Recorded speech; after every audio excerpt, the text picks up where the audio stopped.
Me oye bien, ¿verdad? Os confieso que esta es probablemente la exposición más difícil que me ha tocado en muchos años. Así que si en algo me equivoco, me perdonáis. Si creéis que estoy erróneo, también me perdonáis. Coged lo que os parezca conveniente, que sirva para vuestra vida. Hemos estado tratando acerca del tema de Santiago. Santiago, o la carta de Santiago, que está en el Nuevo Testamento y que nos habla de cuando él escribe una carta a las iglesias que se expandían por el Mediterráneo. Hemos dicho que la carta de Santiago era tan práctica, es tan práctica, que a cada uno de sus segmentos se les puede titular con ¿qué hacer? Y así hemos ido titulando todas las series, o todos los, digamos, partes de esta serie: ¿qué hacer con mi fe? ¿Qué hacer con las comparaciones? ¿Qué hacer cuando no hay nada que hacer? Etcétera, etcétera. Hoy vamos a estar tratando el tema de qué hacer con los bienes materiales. Y podríamos subtitularlo: ¿qué hacer con los bienes materiales propios y ajenos? ¿Qué hacer con los bienes materiales? ¿Sabéis que cuando se habla de ricos, es verdad que hay muchos ricos en este mundo? Ricos impresionantes, pero ¿sabéis también que nosotros somos ricos? Tú puedes mirar hacia arriba y ver ricos, pero si miras hacia abajo, también ves rico, y ese rico resulta que eres tú. Todos nosotros tenemos más o menos un empleo, más o menos un ingreso, más o menos dónde vivir, qué comer. Tenemos hasta agua corriente. Es curioso, si le damos al botoncito, sale agua. A si le damos a un lado, sale fría. Y si le damos al otro, sale caliente. ¿Sabéis el privilegio que es esto? Y que nosotros simplemente vivimos ciegos a la realidad de la que estamos, en la realidad que estamos inmersos, de completa satisfacción. Entonces, hay grandes ricos, pero nosotros, mirando hacia abajo, también somos ricos. Y en esta riqueza, o riqueza entre comillas, de la que Dios te ha hecho privilegiado, tú tienes también una responsabilidad. Es eso lo que nosotros vamos a ver en el día de hoy. ¿Cuál es nuestra responsabilidad con todas las cosas que Dios nos ha dado? Y vamos a hacerlo en dos vertientes. Una primera parte, que voy a correr tanto como pueda, y otra segunda parte, en la que ya no es correr, ya es una especie de maratón atómica, a ver si somos capaces de llegar a algo de lo que queremos. Dos partes en esta reflexión de Santiago, o de la carta de Santiago. La primera, vamos a reflexionar acerca de lo que el mismo Santiago denuncia. ¿Qué es lo que Santiago está denunciando? Está denunciando cómo este sistema mundial, cómo desde el corazón del ser humano y expresado en las acciones políticas, sociales, económicas, el que puede explota. Eso es lo que está expresando Santiago. ¿Para qué? ¿Para qué vamos nosotros a aprender eso? Para aprender lo que Santiago nos quiere enseñar.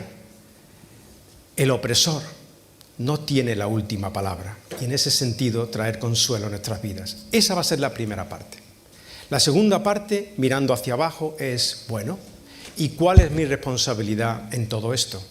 ¿O cómo administro yo los bienes que Dios me ha dado de manera que no operen bajo la influencia de la codicia, que es bajo la influencia en que se mueven los parámetros del mundo en que vivimos, sino que la administración de los bienes que Dios me ha dado se mueva bajo el parámetro del amor?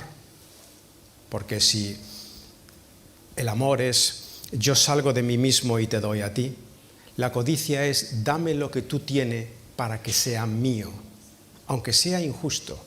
Y si para ello tengo que quitarte la vida o anularte de alguna forma, hágase. De manera que vamos a hablar de la codicia. La codicia.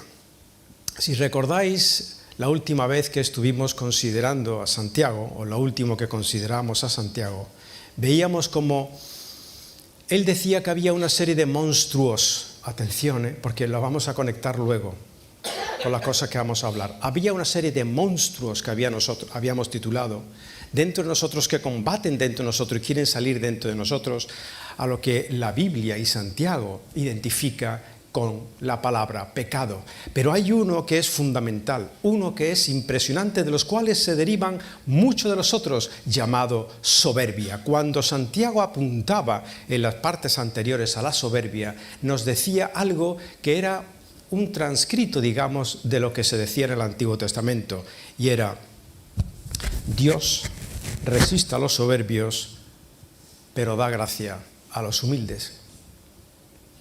Y cuando Santiago dice esto, decíamos, toda la parte que viene ahora va a girar alrededor de esta gran verdad, la soberbia. Dios resiste al soberbio.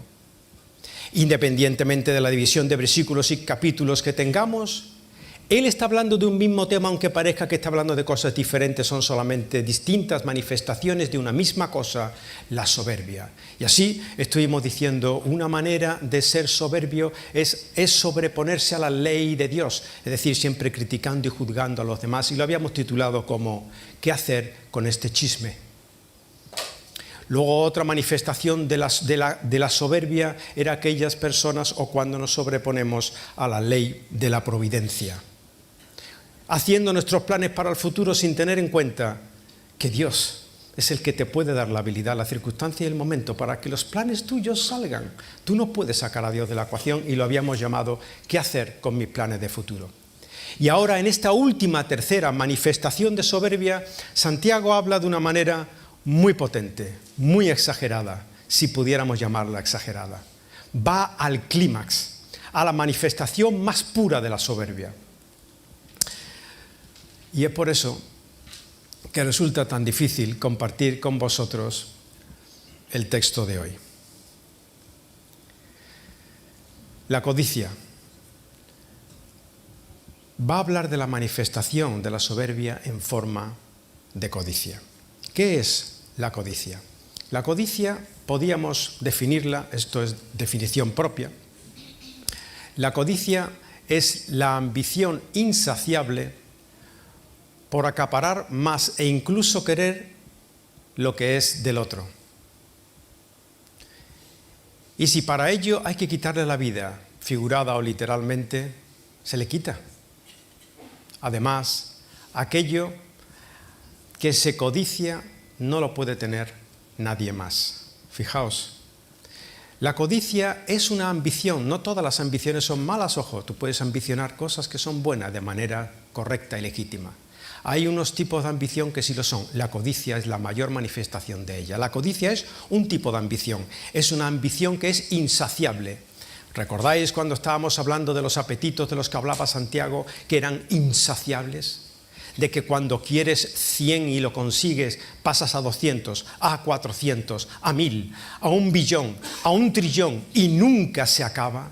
Es un pozo que no tiene fondo, es un pozo sin satisfacción, es insaciable. Acapara todo, incluso lo que es del otro. Lo del otro no importa que sea del otro, me lo tengo que quedar yo. Si tengo que desplazarlo, lo desplazo. Si tengo que aniquilarlo, lo aniquilo. Si tengo que ignorarlo, lo ignoro. Pero suyo es mío. Y además, lo que yo poseo no lo puede tener el de enfrente. No vaya a ser que sea más poderoso que yo y me quite mi sueño dorado. Y así, Santiago nos dice, o nos decía, vamos a recordar, dice, ¿de dónde vienen las guerras y los conflictos entre vosotros? ¿De dónde vienen estas guerras? Dice, pues venís porque tenéis una serie de monstruos, pasiones que salen fuera. Dice, codiciáis, habíamos visto la vez anterior, codiciáis, codicia, que es de lo que vamos a hablar hoy, y no tenéis. Y por eso cometéis homicidio. Sois envidiosos y no podéis obtener. Obtención, codicia, y por eso combatís y hacéis guerra. Estas palabras que habíamos considerado las estaba diciendo Santiago a una congregación, a congregaciones cristianas, diciéndole, vosotros estáis haciendo esto dentro de vuestra congregación.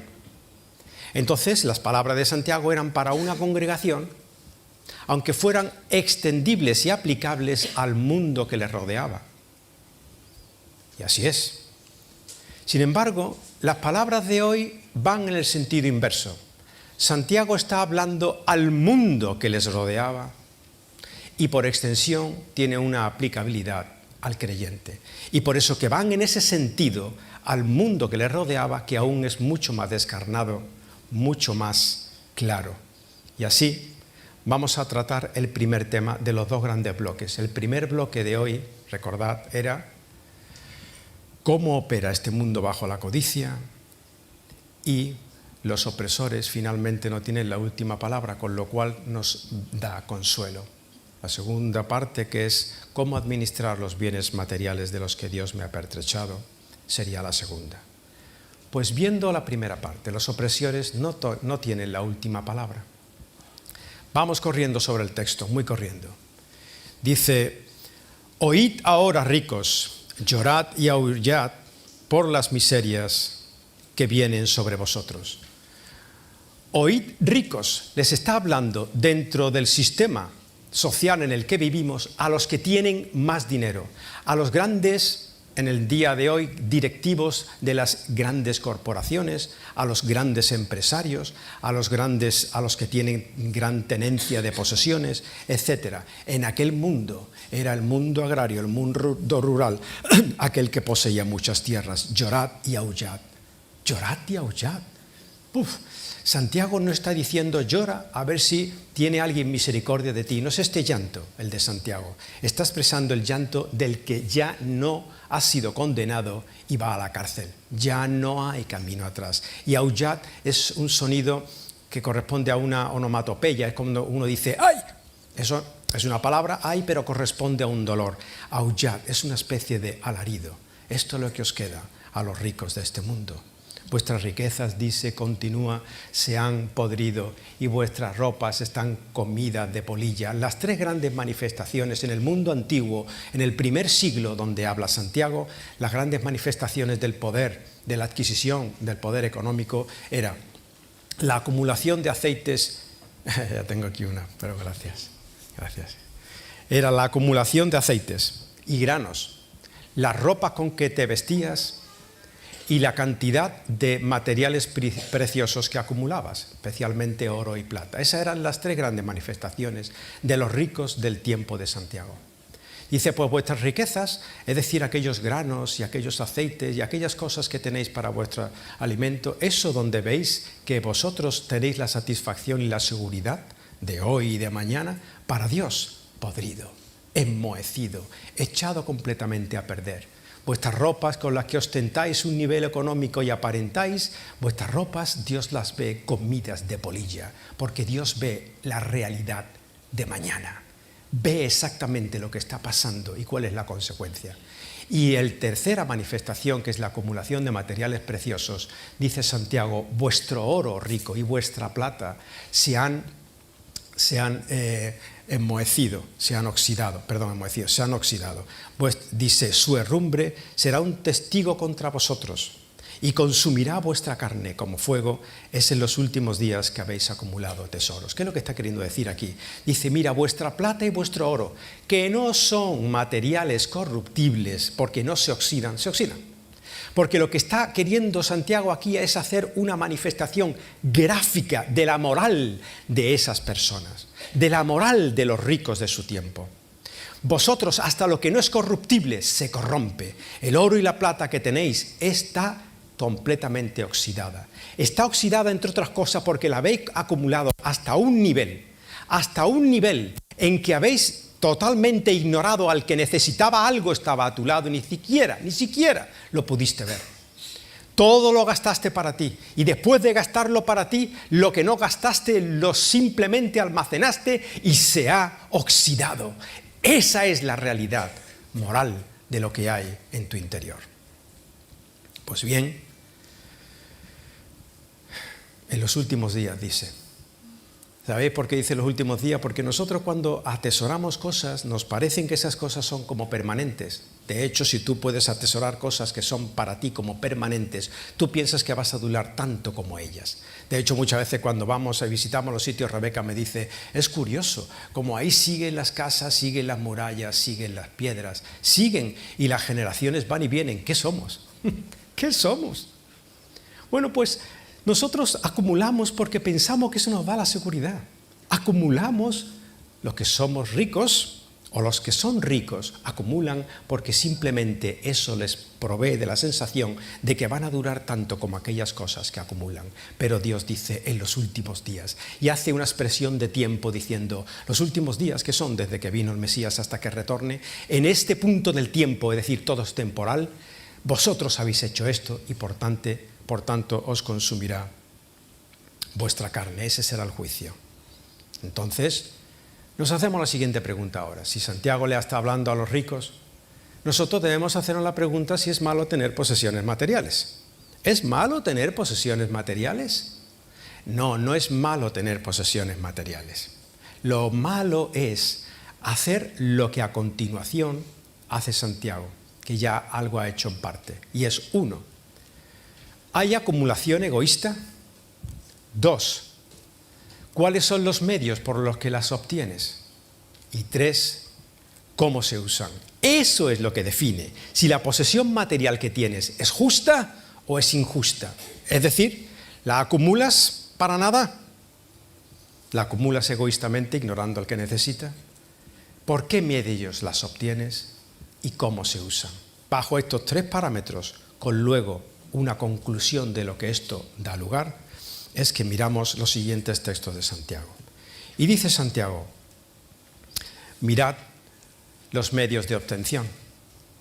Vosotros ricos, los ricos de aquel momento cuando Santiago habla, habéis el jornal de los obreros que han segado vuestros campos, han sido retenidos, en otras traducciones dice, ha sido retenido por fraude, hablando del fraude realmente, por vosotros. Este jornal clama contra vosotros. ¿Cuál es el medio de obtención del rico al que denuncia Santiago? El medio de obtención de estos recursos materiales ha sido el fraude. Es decir, donde digo, Diego, que no se sientan aquí ofendidos los Diegos. Es decir, que si sí, que si no, que si para allá, que si para acá, lo que es tuyo no te lo doy. ¿Y qué es suyo que no se lo da? El jornal. El jornal del que ha trabajado es suyo. ¿Por qué? Porque por eso ha trabajado. De manera que la propiedad privada es sagrada y por eso está dentro del catálogo de los 10 mandamientos. He trabajado por esto, esto es mío legítimamente. Y tú se lo has negado. Pero fijaos, en los tiempos de Santiago esto tiene una importancia impresionante. ¿Por qué? Porque no existían neveras. Porque no pueden meter los yogures de hoy, ni los de mañana, ni los de la semana que viene. Porque no pueden tener una previsión, en el sentido de provisión más bien, de lo que van a comer mañana. El jornalero de aquel día iba a trabajar aquel día, cobraba aquel día y comía aquel día. De manera que si no iba a trabajar o yendo a trabajar no se le pagaba, ese día no comía. Esa criatura no podía llevar el sueldo a su familia y los niños se le quedaban mirando probablemente diciendo, papá, ¿hoy no trabajaste? Tengo hambre. Por eso que en el Antiguo Testamento Dios es muy estricto. Y dice, no dejes de pagar el jornal al jornalero, lo necesita para comer y lo pagarás antes de que venga el sol, antes de que haga noche tienes que pagar el jornal de ese día porque lo necesita, porque él es pobre. Estas personas mandaban a trabajar a los campos en los que trabajaban con la esperanza de que se les pagaría y no les pagaban. O bien no les pagaba durante varios días, o bien se quedaba simplemente sin pagar. No estamos hablando de una empresa deficitaria que tiene problemas para incluso pagar a sus trabajadores, lo cual podría ser debatible. Estamos hablando de las personas que, siendo empresarios, chapoteaban en el placer, en la opulencia, y sin embargo no daban el alimento a la persona que legítimamente lo había ganado. Esto producía en aquellas épocas enfermedades, desnutrición, y realmente lo que estabas provocando era la muerte a corto o a medio plazo de la persona a la que privabas de su jornal. En cuanto a los medios de obtención, ese clamor que los jornaleros hacen por su jornal, ese clamor ha llegado a los oídos del Señor de los ejércitos. Dice Santiago, ¿sabéis qué? Ellos no pueden nada, no pueden hacer nada. El jornalero no tiene poder, pero su clamor es oído por alguien. Vosotros pensáis que tenéis el poder, pero hay uno que tiene el poder. Vosotros pensáis que tenéis los ejércitos, pero hay uno que es Dios de las huestes celestiales, de los ejércitos. Dios, el que pondrá todo en su lugar a su debido tiempo. Así que no es malo tener posesiones materiales, lo malo es acumularlas de esta manera. ¿Cómo las adquiriste? ¿Cómo las acumulaste? Sin mirar al necesitado. ¿Cómo las adquiriste? ¿Y cómo se usan?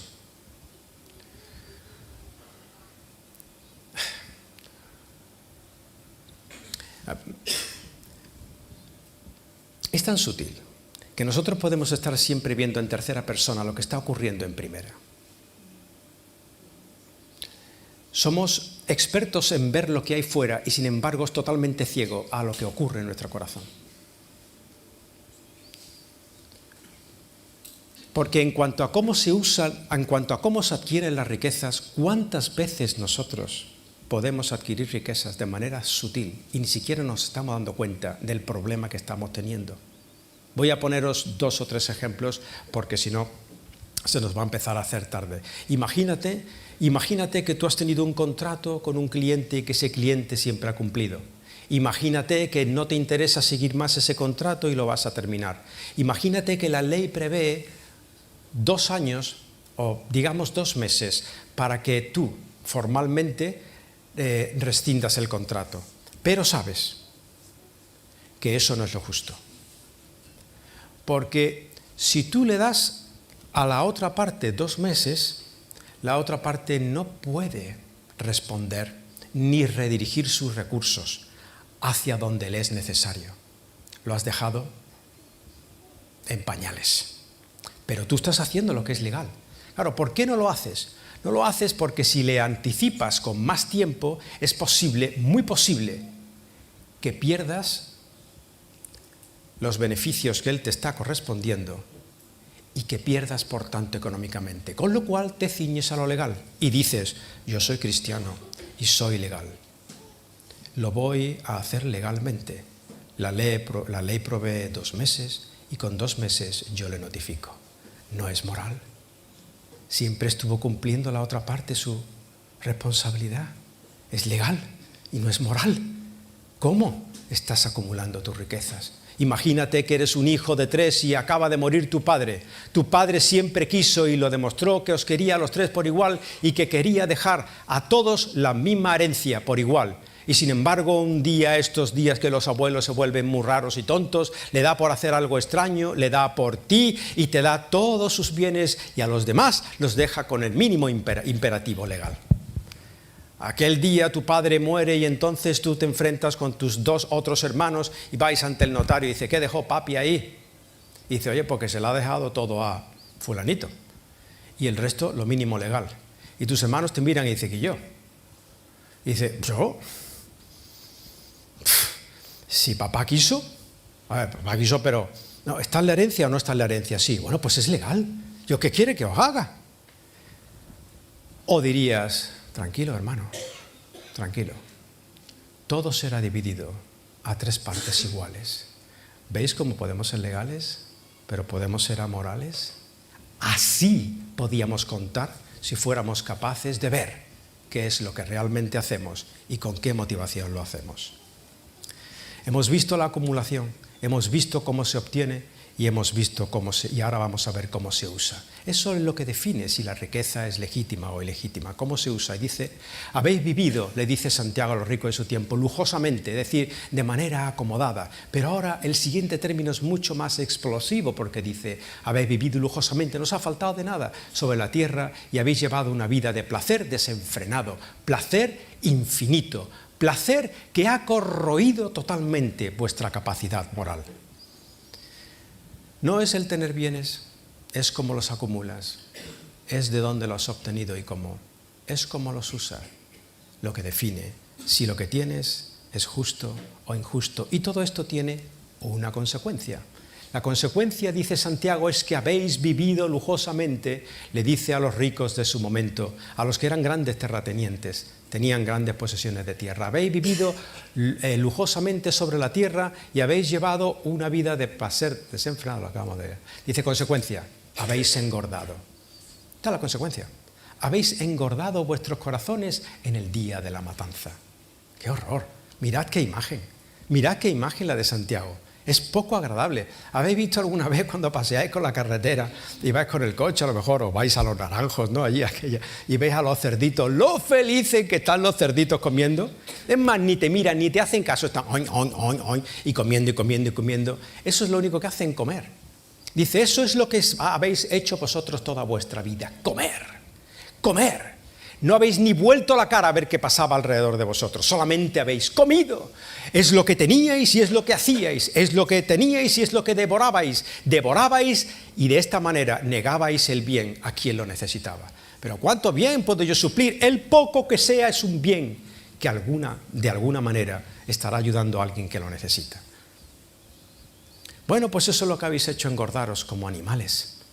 Y no se necesitará un fiscal el día de vuestro juicio, porque vuestra propia carne la habéis preparado vosotros para que otro venga y le haga una matanza. Está hablando del juicio de Dios. ¿Por qué razón tanta severidad? Dice, porque habéis condenado y dado muerte al justo y él no os hace ninguna resistencia. No puede, no tiene los recursos. Si lo condenáis a un juicio, saldrá culpado. Y si necesitáis quitarlo de en medio, lo podéis hacer usando los recursos legales que tenéis a vuestro alcance. Lo podéis hacer. Bien, esto es lo que Santiago ha denunciado en su época, que es lo mismo que ha ocurrido en todas las épocas del mundo, porque el ser humano es ser humano desde que es ser humano y sigue siendo de la misma condición. Lo que él está denunciando de los grandes terratenientes del primer siglo, cuando se portaban mal con sus jornaleros, es lo mismo que hubiese sido denunciable en la Edad Media a través de los feudos, cuando el clero y la nobleza tenían toda la posesión material y los recursos para explotar al otro. Es lo mismo que en los tiempos de las colonizaciones, cuando se explotaban las colonias por parte de los grandes imperios. Lo mismo. Es lo mismo que durante la revolución industrial en el siglo XIX, los niños de muy corta edad iban a trabajar a las fábricas. Niños menores de 8, de 9 y de 7 años, familias prácticamente enteras, eran movidas del campo a la ciudad para trabajar como proletarios, con jornadas a veces de 16 horas en una explotación continua. Eso es lo mismo. Y a medida que se fueron resolviendo ciertos problemas en la sociedad, el mal y la codicia fue encontrando su camino para canalizarse de otras maneras o en otros lugares, que es lo que nosotros hoy vemos como espectadores desde el primer mundo. Cuánta maldad existe y impera hoy en día, a la cual Santiago denunciaría de la misma manera que lo hizo en su tiempo. Cuánta maldad puede haber, cuánta maldad hay que es legal y cuánta maldad hay que es ilegal. De las maldades ilegales, ¿qué podríamos nosotros decir?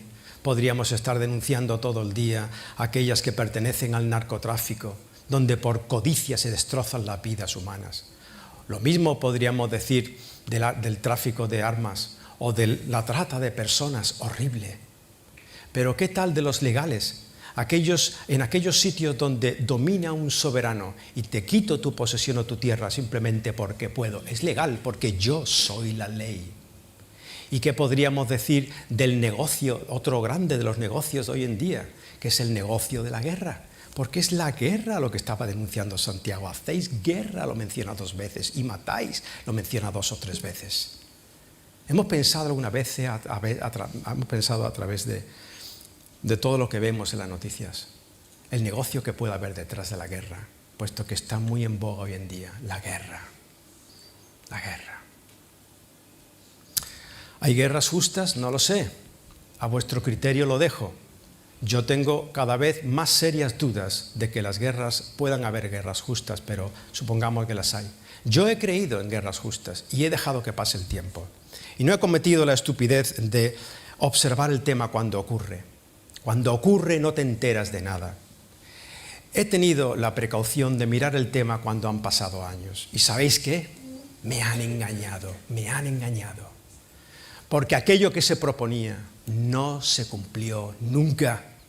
pero no somos capaces de ver en retrospectiva lo que realmente está pasando. Vivimos consumidos por la noticia del momento y somos incapaces de hacer un juicio crítico, retrospectivo, de cuáles son las consecuencias de aquello en lo que nosotros creímos un día, porque me lo hicieron creer.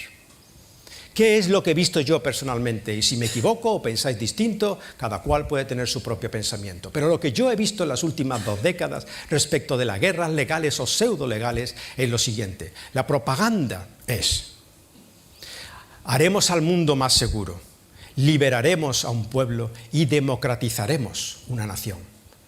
La realidad después de haber pasado el tiempo, si no ando consumido en las nuevas noticias que me han hecho olvidar la anterior, la realidad es: vivimos en un mundo cada vez más inseguro.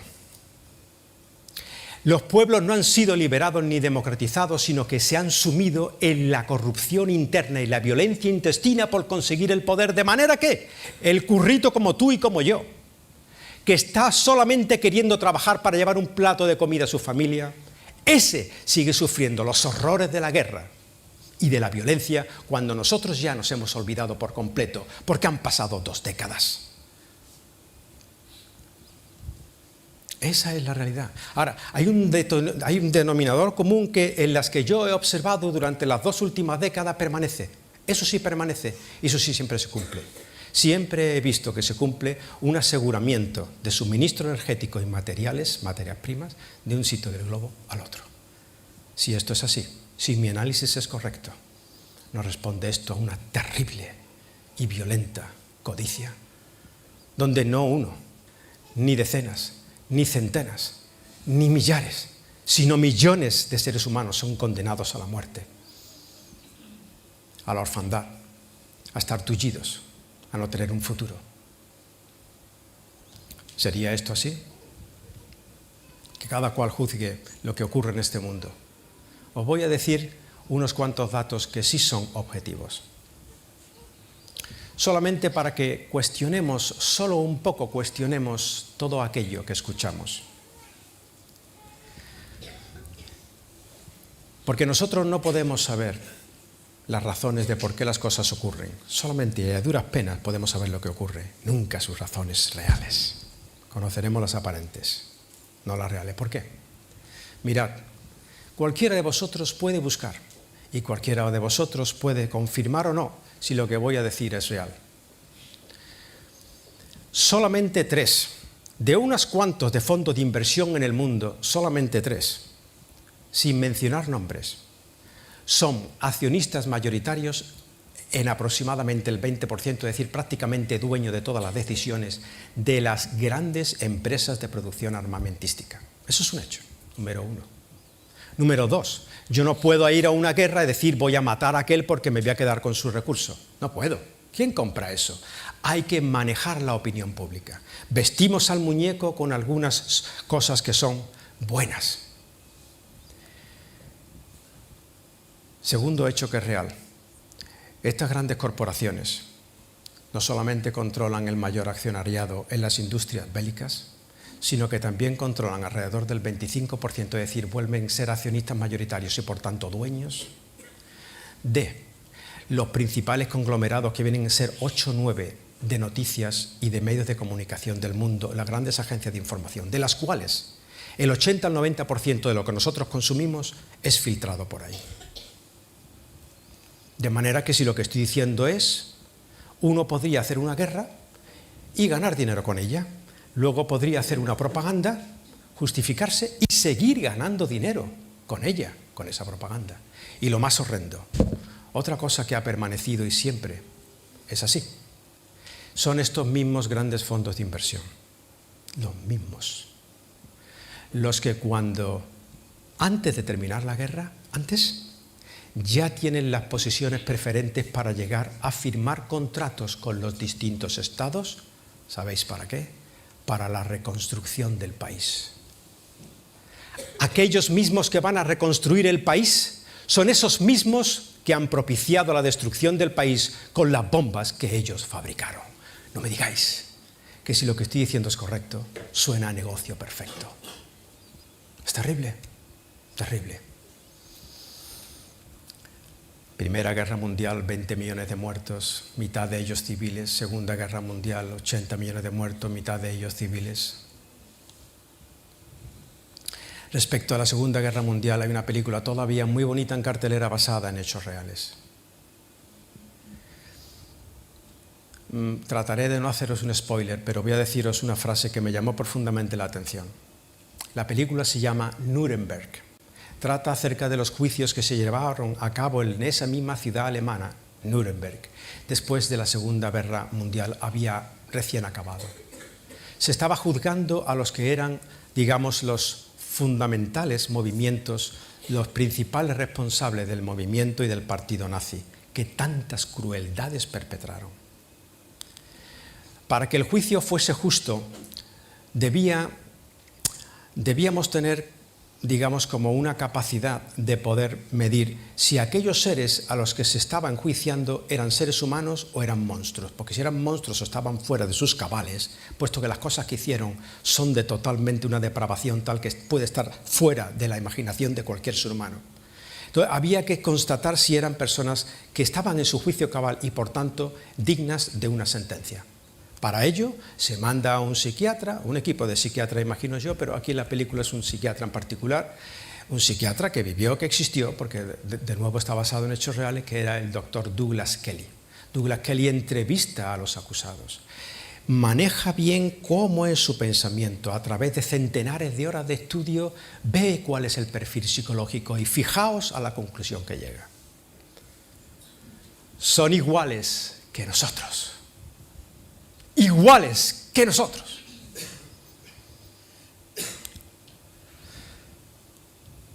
Son individuos tremendamente egoístas y egocéntricos. Lo son. Pero son esencialmente lo mismo. Si puestos en una situación política o económica dada y puestos bajo una cierta presión y obediencia a un liderazgo, puestos en esas condiciones, fueron capaces de cometer las mayores atrocidades conocidas en los últimos siglos por el ser humano. Y nosotros somos iguales. Bueno, ¿podemos creer este mensaje que dio este psiquiatra? Bueno, haz lo que quiera. Pero ¿sabéis cómo lo llama Dios, verdad? No le llama nazismo. ¿Cómo le llama? Pecado. Combaten en vuestros miembros. Están ahí, no los alimentes, no los alimentes, porque dentro de ti podría surgir aquello que tú tanto condenas. ¿Con qué debemos quedarnos nosotros en todo esto? ¿Con qué debemos quedarnos? Debemos quedarnos con lo siguiente. Cuando tú veas un conflicto, cuando tú veas una ruina, cuando tú veas a un país totalmente quebrado, muchos de nosotros aquí, bueno, algunos de nosotros aquí vienen de países quebrados, donde la corrupción es impresionante y lo sabéis, y donde vuestros familiares sufren, han sufrido y sufren las consecuencias de la codicia humana. Pero cuando nosotros observemos esta realidad, ¿cuál debe ser nuestra posición? Os voy a decir cuál debe ser nuestra posición. ¿Son musulmanes o son cristianos? ¿Son de derecha o son de izquierda? ¿Son de nuestra ideología o no lo son? ¿Lo merecen o no lo merecen? ¿Quiénes somos nosotros para emitir estos juicios? ¿Qué realmente sabemos nosotros si fuera cierto lo que acabo de decir y somos muñecos llevados por la noticia que nos quieren dar, pero ocultan aquella que se llama información clasificada? La sabremos dentro de unas décadas, cuando ya todo lo mal esté consumado y los ricos se hayan hecho con el poder de su codicia. ¿Qué nosotros sabemos realmente? ¿Cuál debe ser nuestra posición frente a toda la injusticia provocada por la codicia de este mundo? ¿Cuál es nuestro papel? Mirad, si tomamos otro papel que este, muy probablemente nos equivoquemos. Nuestro papel es, atención, donde hay una persona que padece, hay un cristiano que se compadece. Donde hay una persona que padece, hay un cristiano que se compadece. ¿Qué hemos celebrado aquí?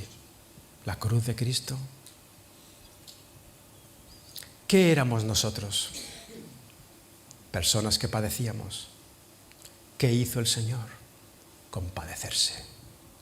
Nosotros no debemos entrar en el juego de si es de mi ideología o no, si hacen esto o aquello. Debemos solamente saber que hay personas en el mundo que no quieren saber más que llevar el plato de comida a su casa y no pueden. De que le han arrebatado al hijo, de que le han matado a la mujer, de que le han violado a su hija, de que le han quitado la vida. Estas son las atrocidades del negocio de la guerra, si es que lo que yo he dicho fuera cierto. Y el cristiano sabe, ¿hay un alma que padece? Hay un cristiano que se compadece. ¿Cuál es tu misión en el mundo?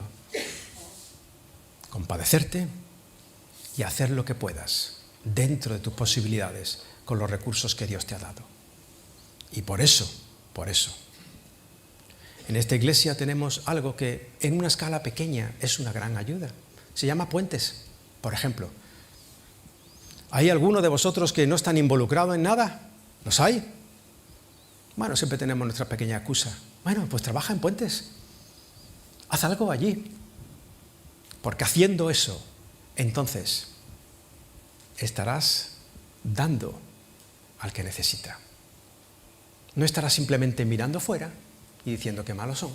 Estarás diciendo cuál es mi responsabilidad como cristiano y qué debo hacer. Porque allí no se miran etnias, ni si es de derecha, no si es de izquierda, o si es de arriba o de abajo. Allí hay una necesidad y se suple.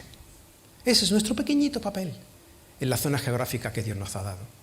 Y si podemos como iglesia mandar ofrendas a aquellos que son de los nuestros o no son de los nuestros, pero que están sufriendo el horror de la guerra por la codicia humana, entonces nuestro papel no es entrar a discutir lo que discuten las naciones, es ayudar al que lo necesita. Es que mi ayuda es muy pequeña, es una ayuda. Y es a lo que te llama Dios. El cristianismo no creció al principio de esta era, en los primeros 3 siglos de cristianismo. No creció porque los cristianos fueron muy de un lado o muy de otro, porque tenían una ideología muy democratizadora o porque defendían los valores de la libertad. No. El reino de los cielos creció porque el cristiano se comportaba de una forma totalmente radical y distinta a cómo se comportaban las personas de su época. Y donde había un padecimiento, había un compadecimiento. Y eran capaces de suplir la necesidad de los propios y de los ajenos, que pareciera que muchas veces utilizamos las palabras de Pablo como una especie de excusa. Haz el bien a todos, pero a la familia de Dios primero, cuando en realidad es a la familia de Dios exclusivamente. No, es hacer bien a quien lo necesite. Primero a los de la familia de Dios, por supuesto que sí. ¿Y sabéis qué? Hoy no nos ha tocado a nosotros en este lugar del mundo sufrir. Pero el día que nos toque sufrir, no entenderemos de ideologías, entenderemos de sufrimiento. Hoy, por nuestra creencia, por ejemplo, no nos ha tocado sufrir, si bien es cierto, y negamos nosotros mismos la mirada a los que son de nuestra propia misma fe, que hay cristianos en el mundo que sufren por su fe. Cuando llegue ese sufrimiento, si algún día nos llega, de la misma manera que a otros les ha llegado hoy, cuando en alguno de los países de origen de los que estamos aquí haya un sufrimiento impresionante por el dolor que sienten las familias, por el arrebatamiento que ha habido de sus propias propiedades, o por cosas semejantes, o porque lo han metido a la cárcel, o porque lo han encarcelado, lo han ejecutado, cuando vengan esos padecimientos, ¿sabéis qué es lo que puede hacer el cristiano? Mirar arriba. Por eso el cristiano puede perdonar. Por eso el cristiano, si le pide fuerzas a Dios, puede perdonar. Porque mirando arriba sabe que hay un Dios de los ejércitos, que el clamor sube a sus oídos, que Dios ama al que sufre y se compadece con el necesitado. Y el día que nosotros seamos esos necesitados, que no entenderemos de ideologías, entenderemos de sufrimiento, sabremos con una mirada arriba, Dios es Dios de los ejércitos. Como un día ocurrió en un juicio donde se acusaba a una persona que había cometido crímenes horribles y por un pequeño tecnicismo legal el juez no pudo condenarlo. Y le dijo el juez al acusado, tengo que declararte inocente. Pero tú sabes que eres culpable y yo sé que eres culpable. Por este pequeño técnico jurídico error no puedo condenarte. Pero ten siempre en cuenta una cosa. Algún día tendrás que responder delante de un Dios que es mucho más inteligente y mucho más poderoso que yo. Como alguien dijo, y esta es la esperanza del cristiano en el mundo en que vivimos, como alguien dijo, C.S. Lewis dijo, cuando el autor sale al escenario, se ha acabado la función. Algún día Dios saldrá al escenario de este mundo y entonces la función se habrá acabado. Aquella codicia de los grandes se habrá acabado. Nuestras pequeñas miserias y codicias en las que negamos el bien a la que lo necesita, se habrá acabado. Y Dios pondrá todas las piezas en justicia en su lugar. De manera que sí hay un Dios de los ejércitos. Y de manera que, ojalá, se cumpla en nosotros lo que el Señor esperaba de nosotros. No es que fuéramos grandes combatientes de nada, es que fuéramos mansos. Perdemos el norte del Dios en quien creemos. Dijo el Señor, los grandes se ganan la tierra con sus codicias, con luchas, guerras, pleitos. Vosotros heredaréis esa tierra por la que tanto lucharon, simplemente siendo mansos, haciendo vuestra parte del plan de Dios, ayudar al prójimo. ¿Cómo puedes ayudar al prójimo? ¿Cómo puedes involucrarte? ¿Qué puedes hacer al respecto? Esa es la pregunta y esa es la reflexión que nos llevamos hoy a casa. Los mansos heredarán la tierra. Todo será traído a su lugar. La segunda parte de la que estuvimos hablando, que es cómo administrar nuestras propiedades, se queda para el siguiente capítulo. Así que no faltéis al siguiente capítulo. Vamos a orar y nos despedimos. Señor, te damos muchas gracias por tu palabra, Padre, que incluso hasta las cosas que nos resultan tan desagradables son necesarias.